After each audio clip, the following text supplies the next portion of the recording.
All right. We are live. We are alive. Well, I'm freezing. well, hey guys. It is Mule Tip Tuesday, and I hope the world is great wherever you are. Um, since it's Thanksgiving week, we're gonna talk about some gratitude because that seems fitting. And then while we're chatting about that, if anybody has questions, you can post it in the chat here, and we'll try to answer your questions.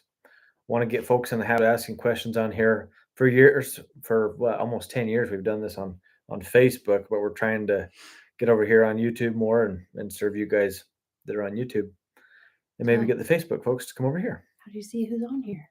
I don't know. It doesn't show. People. I don't know. So if you're on, say hi and tell us where you're watching from. All right, one person. Bob Og, 17. Hello. Mount Built. What's up, guys? What did Mount Built say? You want me to be the reader? Yeah, I want you to be the reader. What do you do differently when training horses versus mules? Everything. What do we do differently when training horses versus mules? So this is probably one of the most common questions we get. Now, a lot of people usually add donkeys in there too. They want to know about the differences between training horses and mules and donkeys. But really, the principles are the same. We don't change the process really much either. Like if you guys asked about, well, give me a checklist of things to do for horses, mules, and donkeys, it would look exactly the same. But there are some details. For example, like with donkeys, here's my biggest suggestion: do your transitions and forward motion stuff early on. Whereas with the horses and the mules, we'll do a bunch of lateral work first, move the hinds, move the fronts, and then we get into walk, trot, and lope. If you're training donkeys, basically I'd have you get on, stand still amount, obviously, do some lateral flexion, do a couple of methods of moving the hinds, and then you're going to get into your forward motion right away. The other thing, I guess, that would probably be a little different, although it's not, it shouldn't be different, but it seems to really matter, is the dwell time, the soak time that you guys give the mules and the donkeys. One of my favorite quotes is from Tom Dorrance: "You have to treat the mule the way you should treat the horse." And one of those pieces is that soak time, that dwell time. Like, really give them some time to process. I'm not saying you should, but you could kind of get away a little bit with some kind of ram jam hurrying with the horses, but with the mules and especially with the donkeys, you just can't. You're not going to get away with that stuff. So take the time it takes. That's for sure. What else we got? I don't know. My eyes are blurry. My contacts are dead for the day, unless I get way up here. Are you taking questions right now? Yeah. Ben? Okay. You can take questions. Your head's too low. I have to see it. We're just gonna see it, you weirdo. Okay, wait. You really can't read that? I'm gonna read it. Never mind. My eyes are really blurry at the moment. Go put your glasses on. Well, who else is on here? Cindy Hickman. Hi, Cindy from Iowa. Hey, we're coming to Iowa next year. Got a clinic there again at Prairie Rose Arena in Elkhart, Iowa. So come see us, Cindy. Who else is on here? There's all the YouTube names that we don't really know. So I don't know. But maybe Beth, where's Beth? I don't see Beth. The one that says my name is Beth. Oh, Bush Pony. Oh, Bush Pony. Hi, Beth. Okay. So yeah, you'll have to tell us your name with your comments. Yeah. Also. Tell us your name. Tell us where you're watching from. All right. Well, Karen from Utah. Hey, Karen from Utah. We are from Utah. We are in Spring City, Utah. That's where we're from.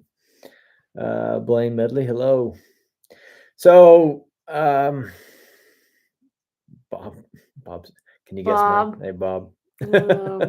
Um, hmm. All right.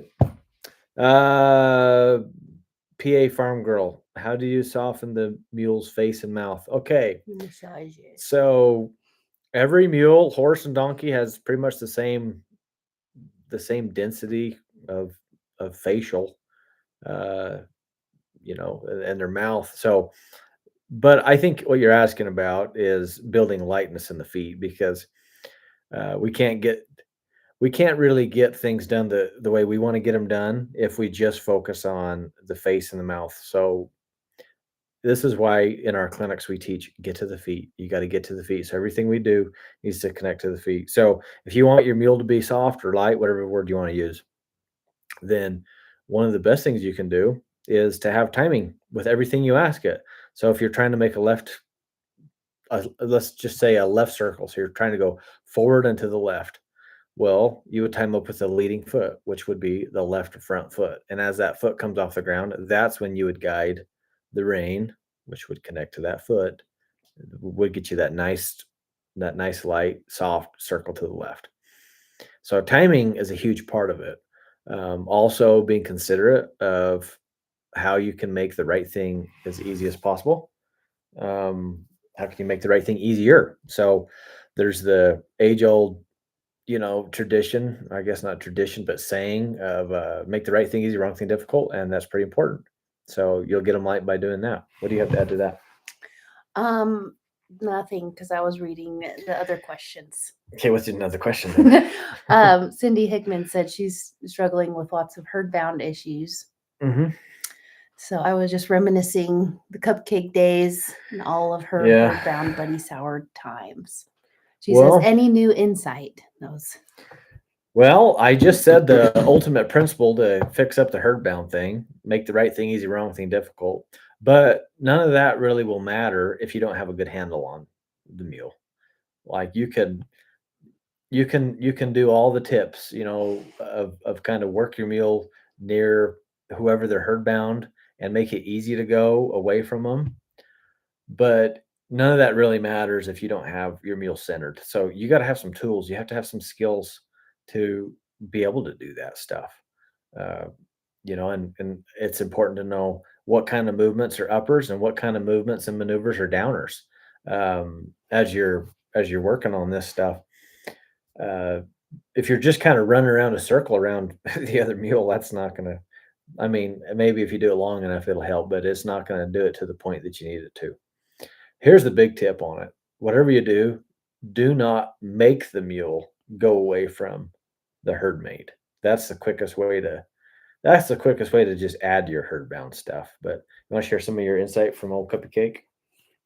Uh, Cupcake was the worst I had ever dealt with, Cupcake and was probably one of the worst definitely herd the bound I've ever worst. seen. Yeah, she just is like an Energizer bunny. So almost everything was turned into an upper for her. So like Yeah. circles that she'd just get really good at it. We'd roll the hinds, roll the front. She'd get really good at it, and she could do it stinking fast. Then we do leg yields. So I think, but dang, I got her handy. So I think kind of try and find the positives within it to work on. So I feel like I was able to get her really handy a lot quicker than maybe I wouldn't have if she didn't give me the opportunity to work with all that anxiety and Yeah. energy. But it's definitely been a struggle. I think just you have to know it's like a little at a time. It's not them trying to be difficult. It's literally, at least for Cupcake, she thought she was gonna die if she got left. And she had like a double dose because she was buddy sour and herd bound. So she'd have her buddy and the herd that she'd be torn between. Hmm. Um, but her comment also does say, even if she's in the barn with the door open. So maybe she's talking also about being like on her not being ridden. Yeah. The when it comes to being herd bound, like left in the pen in the corrals, this is something that has helped. So instead of just like totally separating the animal, which a lot of people want to do. They just want to split them up, which just adds to the herd bound. Like it's just not effective. I haven't seen any success stories with that. Definitely haven't had any success stories of our own by doing that. However, building up the ability to be alone, and working your way towards it. So this is something we do is we'll have one in a corral, and we will take the others out, and just for a few minutes, really, maybe 5 minutes at a time, and then the others come back in, and you do that often, and over a period of time, it gets a little bit better. Also, getting them. This is back to my tip about getting them really handy and really centered. Is leaving the herd. It seems like the better they can leave the herd, like you can ride out away from your place on your own by yourself and have that going, then it's easier for them to be left behind. So there's a lot to that herd bound stuff. Uh, in the end game, remember these are herd animals, so it's a little unfair to think we're going to have them 100% totally solid on this. I've never really seen too many that are totally good about both leaving the herd and being left behind. Um, I've seen some that can deal with it a little bit, but like we have a good old mule, like Swayze's mule Tina. Good old Tina out on a ride, that mule has no problem with getting left behind. Like She tries to get left she behind. will fade back and has no problem being by herself. But I promise, like if we pull all the herd out and the whole herd is leaving, she's gonna come up to the fence and wonder where the heck everybody's going. Mhm. Like, Or if she was yeah, out on a trail ride and everyone started going to the trailer and then she was left, then she might care a little bit. yeah, But she did say she's turned out with the herd, so how do you ever successfully solve it? I think it's also you just have to know it's just gonna get like a little bit with time. Cause like how long have I been riding Cupcake? Just well, maybe look, like it goes back to getting them really broke. Like you get the meal good enough and handy enough, you should be able to leave.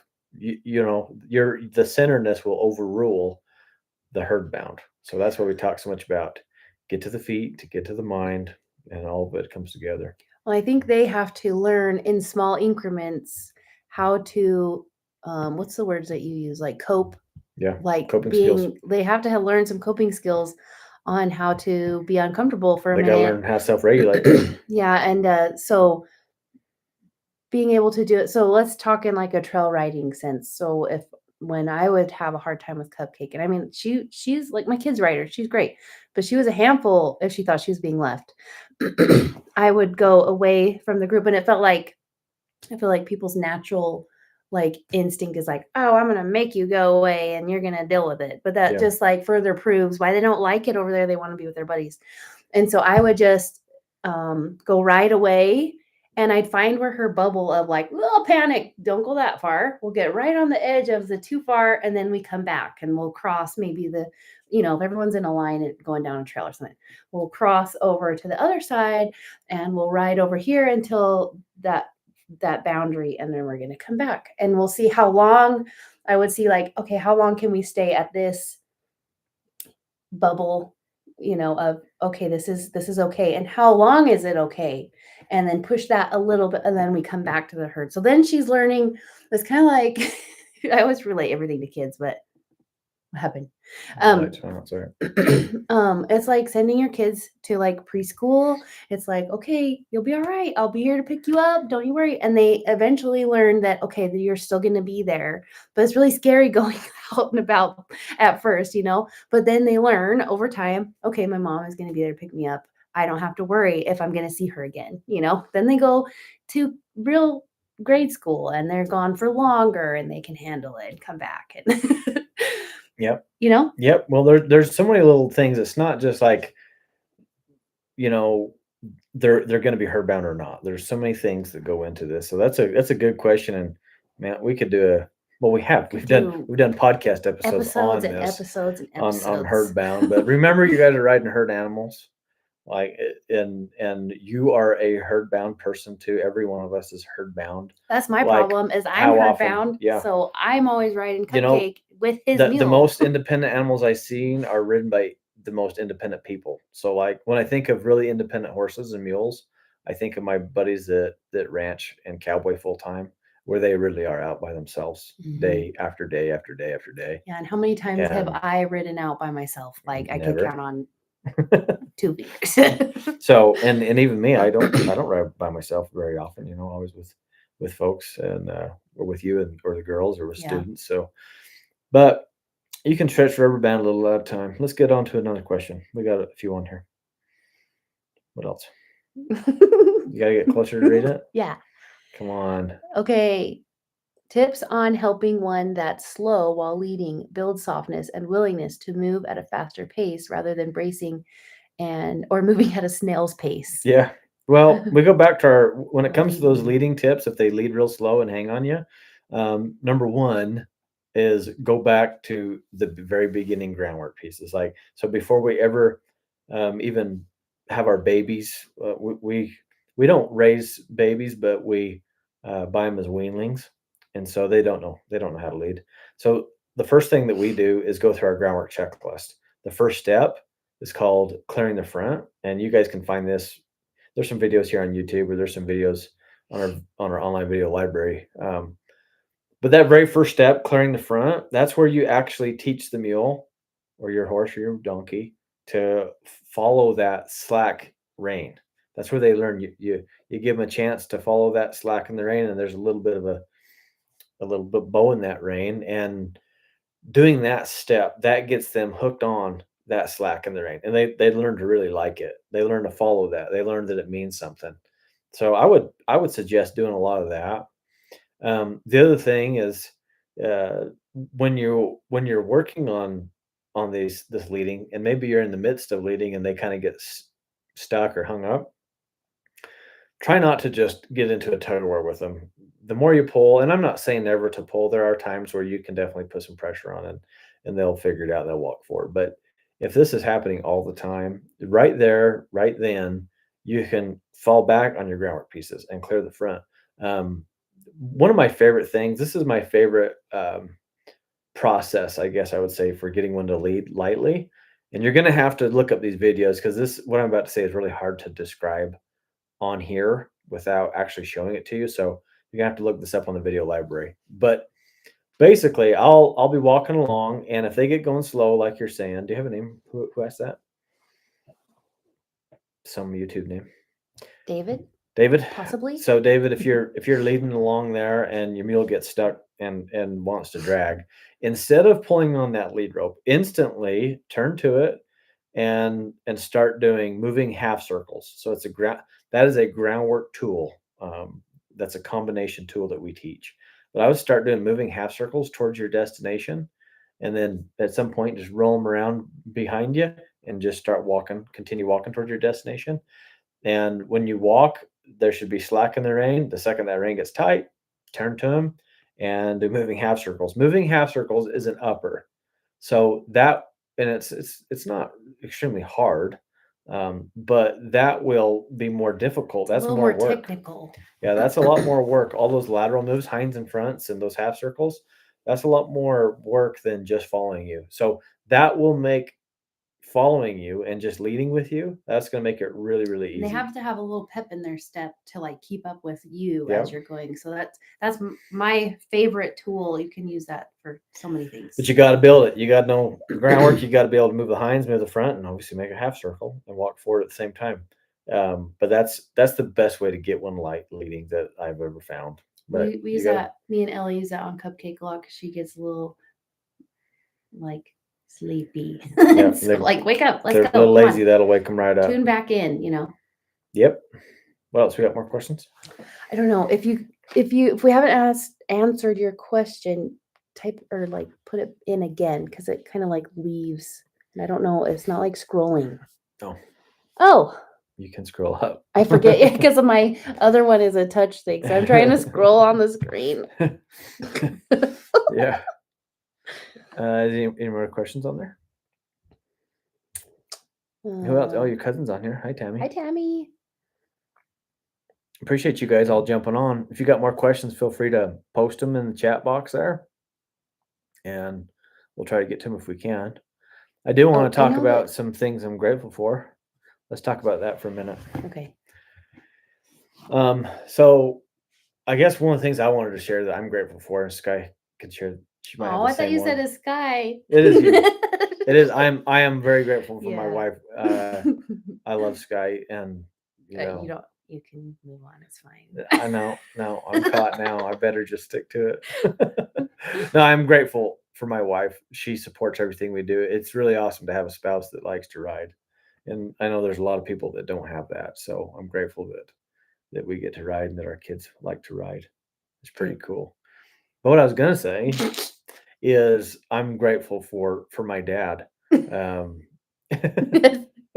I am. My dad doesn't watch this. He probably never will, but I am grateful, for him that taught me to saddle up. He's the one that taught me how to saddle up a mule. He's the one that taught me how to do all these things a long time ago, all the basics. I guess this Thanksgiving season, maybe you could recall back and to who taught you how to saddle up and who taught you how to catch a mule and how to pick up a foot and clean it out and how to take care of them, how to brush them and groom them and feed them and just all the little basics that it's easy for me these days to get lost in the weeds and we do all this other stuff all these things and I have a lot of mentors that have taught me a lot of great training stuff, but I don't want to forget that my dad's the one that Who taught me how to started saddle it? up. Yeah, my dad too. He taught me all of that. I learned a little more of the fine tuning stuff with Ty. But yep, he was the one teaching me how to ride, teaching me how to be brave, teaching me how to get through stuff. They're making fun of me. You can't read, you can't scroll. Guys, I've been at the vet. I just walked in right before we came. I'm a little. Blaine says, is Potato still untying herself? Yes. Yes. She's still trying. Yes, Blaine. Always. Yes. She does. She just throws She throws that lead rope until she can get it until loose. she. Yep. That's what she does. What else? Tater. Ty calls her No, potato. Potato's cuter than Tater. She's a tater tot. Yeah. What else? Any other questions, you guys, that you'd like to ask? I appreciate you jumping on here, and we'll try to be regular with these Mule Tip Tuesdays for you guys. We got good old Mountain Built working for us. Jason and Alyssa are working for us full time, and we love them. And I was really happy today. They sent me a message say, "Hey, don't forget." I know. I Be saw on the there. post and I was like, Ty didn't type that. That's for No, sure. yeah. So that's why we pay them the big bucks so they can remind me. Hey, I think it'd be fun if you guys, whoever watches this, you should do a thankful post, something to do with your mules, and tag us because I love Yeah. that. Like I was just thinking when we were talking about what we're thankful for with mules. My very first mule was a little halflinger quarter horse cross. And man, I owe that little mule a lot because before him, I had come off of my dad's big 16 hand horse and got a concussion. And I was scared to ride. I was probably like Swayze's age, like 10-ish. I don't know, 8. I don't know. And he went back east and got me this little white mule, halflinger cross that got me right back in it. And I owe him everything. That's pretty cool. What was that mule's name? Willie. Willie. Oh, Willie. He put up with a lot. Oh, there's so many mules that I could be grateful for. I know, there's too My first many. mule was just really a nice mule. Her name was Rosie. Um, it's weird to think that Rosie would be like, well, she might not even be around anymore. She'd be 30 something now. She was the same age as you? Yeah. I mean, when I started, I was 8, and she was probably that age when I started riding the mule. Yeah. Before I was 8, I just rode. I had a good horse named Jill. Jill, I'm grateful for Jill. That horse taught me a lot. Yes. But if we're talking horses, my first horse was Shorty, and I owe him everything also. But I had a mule named Snickers when I was I don't know, little 10, 11, 12. And that dude would buck a saddle off every time. He'd kick at me. So he really taught you. He taught me a ton. He taught you the most. I had to figure out how to saddle up a mule that did not want to be saddled. And he really did teach me a lot. Looking back, I'm like, and his name was Snickers? His name was Snickers. We tried to give him a sweet name. Maybe he'd sweeten up. But oh my gosh, that mule was a bronc to saddle up. But once we had the saddle on, he's just a good old ride mule. It was crazy. It was crazy. We were crazy back then. Uh, and then I We had were, another mule that taught me a lot. Old Bud. A lot but of you on here might remember Bud. Bud used to come with me when I started doing clinics like 12, 13 years ago. Yeah, we used to haul Bud everywhere, and he taught me a lot. He was a good mule. he's still around. He's He's just still teaching around. little babies, little grandkids now at our friend Dirk's house. Bud's 25 now. He's crazy. Yeah. There's Well, more questions. Are you oh, there's more calling it? questions. We can take another question. I don't know. Okay, it says, um, Prowler still has terrible pawing while tied. Getting better, but in the trailer, I am afraid he's going to rear up and get a foot in the bars. Should I leave him untied? He shakes in the trailer while driving. Well, there's a lot of little things there, Jenny. We've talked about this at the clinic up there at Bonner's. I give you tips up there. Hopefully those are going better for you. But there's different pieces. Like, are we scared of the trailer, or are we scared to be tied up? Are we scared to be tied up in the trailer? So what is it? So like if, for example, if they don't hold still and if they're not comfortable just being tied up outside of the trailer, they're definitely not going to be comfortable being tied up in a trailer. You're adding fuel to the fire there. So you can separate the two, which would be my suggestion, where we work on tying with quality. Uh, just on the high line. The high line's my favorite. High line is, uh, in my experience, the best way to get one comfortable about standing tied. I mean, we had sorry, I can't talk. All of our mules out there for what, 4 or 5 hours today, tied up at the high line. I mean, it's just all the time, and they learn. I think And they kind of like it after a while. It's like a change of pace yeah, from just being out in the pen. yep. So we do that a lot, and they get good about being tied.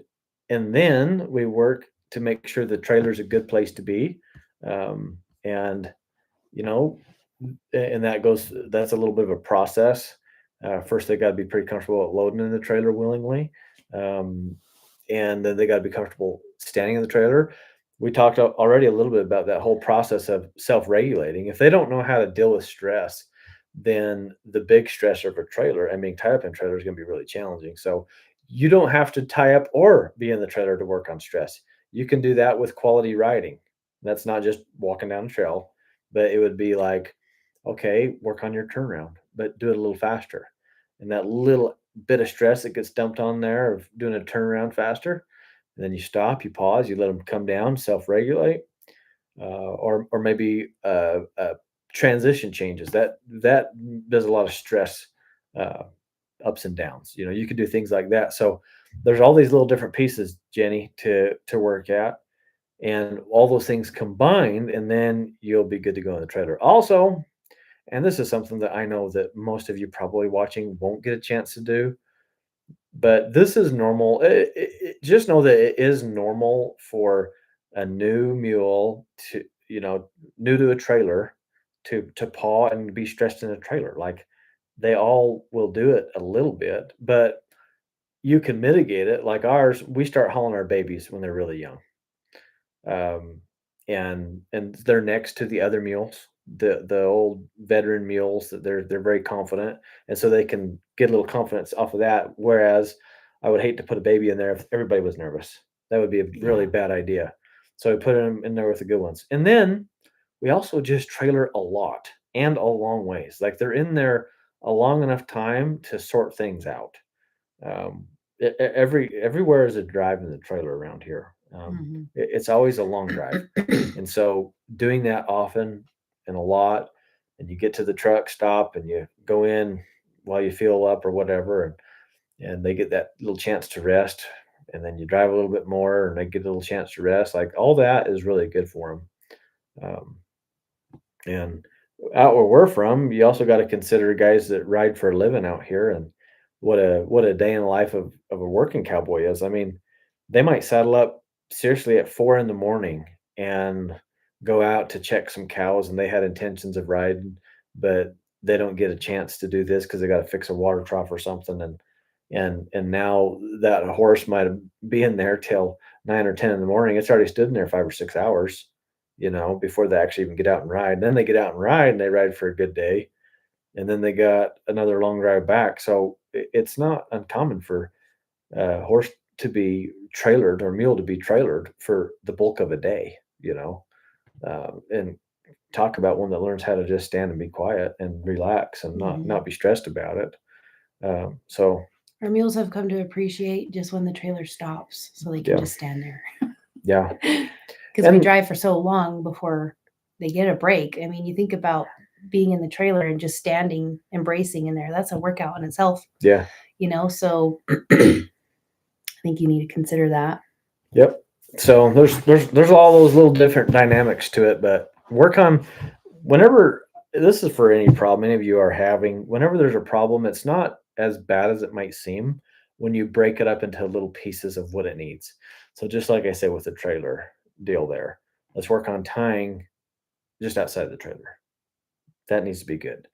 Let's work on trailer loading by itself so that the trailer loading is good.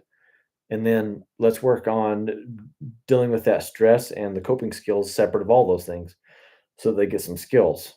And then time in the trailer. Maybe I haul them around like that, but they don't need to be tied up, you know.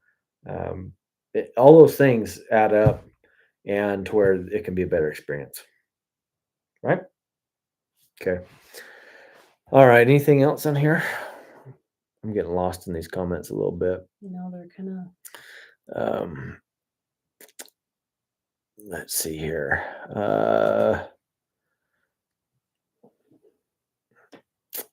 What else? I have a once feral mule rescue. I've had her for 2 years. She was never able to be caught, afraid of yellow raincoats, flannel shirts, and a different hat. Any stick you picked up terrified her. Well, hopefully that's going better for you now.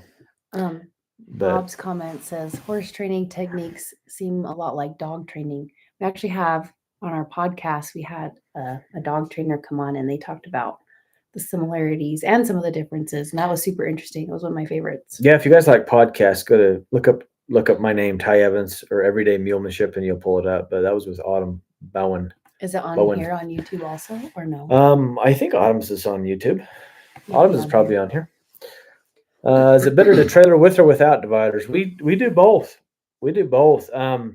Generally, I would say it's safer, like when you look at the risks involved of potential wrecks or that kind of stuff. You can look up the statistics on this, but if they're involved in a wreck, if you're involved in a wreck, the equines that are hauled in stock trailers oftentimes survive, whereas ones that are hauled in dividers don't. There's a higher risk in I would have that. thought it was the opposite. No, because if you tip over, those horses upright themselves pretty quick, whereas in the dividers they get stuck. So there's some risk in that. If that's what I don't know if that's the better. I do like the dividers though. When like in our living quarters we got dividers, and I do like that because They the leave mules each other don't. alone. Yeah, well, and they don't lean on each other during going and stopping. Yeah. So going and stopping is a little bit. Well, usually the one in the back gets squished. Yeah. And leaned on if So there's none. But I like the dividers just because we have stinker mules that chew each other's ropes. Oh yeah. Like they're not just gonna only chew theirs, they're gonna chew everyone's. Yep. We pulled up and they've had all the ropes like, chewed. oh, everybody's free. Yep. So But and then if some are ornery and some want to be all up in their business, the dividers are nice to just be like, hey, this is your space, and nobody touch, like kids, like nobody touch each other. Yeah. Don't look at each other. Yeah. But I think I like the stock trailers just generally because you can fit more in. Well, there. the stock You're not trailers limited. you can always stock trailers nice. You can always turn them around and walk them out. Yeah. There's some dividers like our living quarters. The mule in the back has to back out, which is not a big deal.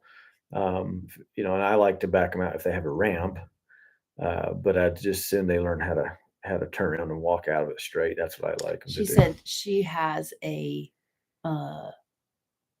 what? A 2-horse trailer, and it would be alone. So she's wondering if it doesn't matter either way, probably. 2 horse, yeah, it doesn't matter. All right, guys. Well, this has been awesome. I appreciate your questions. I'll try to be back here next Tuesday. Next Tuesday, I'm filming with Meat Eater. And so I haven't asked him yet, but if I can get, I won't say who, but if the personality that I am filming with is able to, I'm going to try to get him on to do live next week. But I can't promise that. I don't know. Hopefully. Is it Jason or Alyssa making fun of me? That's what I want to know. Probably everybody everybody hit like if you think Ty and Sky are awesome, even if Sky can't read or scroll. Yes. Hey, make sure you guys do like and subscribe to this channel, and we'll try to do these every Tuesday. We appreciate you guys. So Definitely Alyssa. definitely Alyssa. Yeah. That means it's Jason. All right, guys. God bless you, and we will see you down the road. See ya.